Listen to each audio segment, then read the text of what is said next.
Hey all, Ron here from Military Images Magazine with a new episode of Life on the Civil War Research Trail.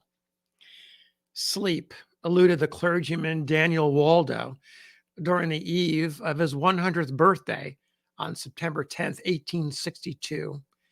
The former chaplain of the House of Representatives tossed and turned in bed at his home in Syracuse, New York, lost in thought. What kept him awake were not reflections on his past, but concerns about the future of the Republic. Waldo had lived long enough to know firsthand that the leaders of the Southern Rebellion were in deadly earnest, for he himself was once a rebel.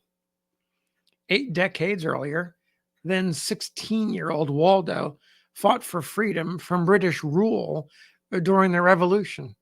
He joined a company of Connecticut patriots that formed in his hometown of Windham, captured by Tories while guarding the headquarters of his commander on Christmas Day, 1779. He survived 2 months as a prisoner. Waldo found religion after the war ended and the new country began. He attended Yale and became a minister after graduation, ordained under the auspices of the Congregational Church in 1792. He embarked on a lifetime journey to serve flocks of the faithful across New England and the Northeast. Flash forward to December 1855. The 34th Congress replaced the congressional chaplaincy with a rotation system of unpaid local ministers in Washington, D.C. Representatives then turned their attention to the election of a speaker. Polarized by the question of slavery, they engage in a bitter 3-month debate, eventually electing Nathaniel P. Banks of Massachusetts to the chair, an early and important victory for the Republican Party. On the heels of this struggle, the House revisited its decision to suspend the chaplaincy.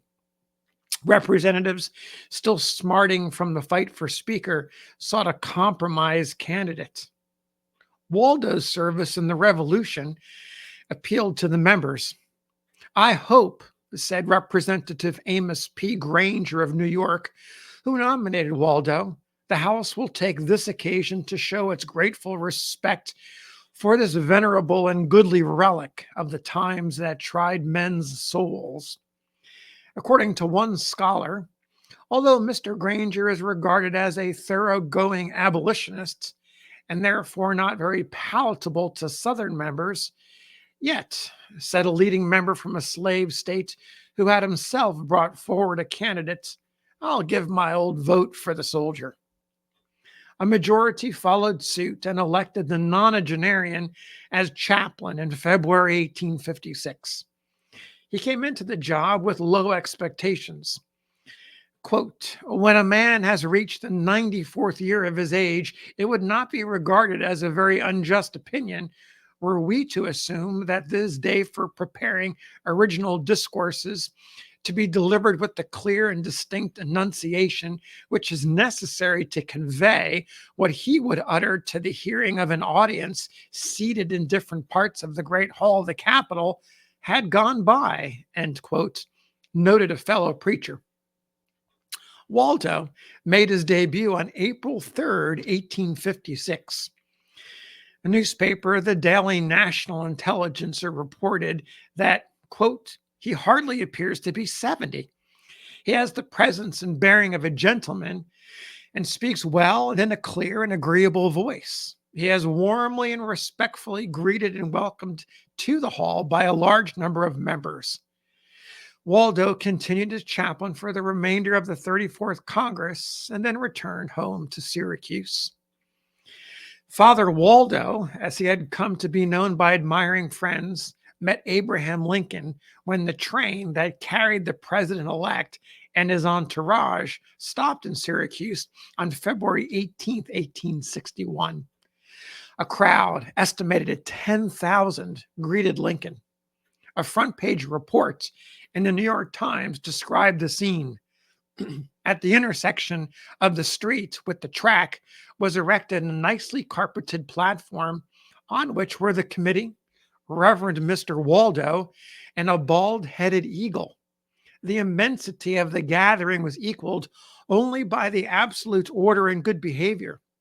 Mr. Lincoln was urged to go upon the platform, but having declined doing so elsewhere, he felt it his duty to treat all alike and therefore did not go.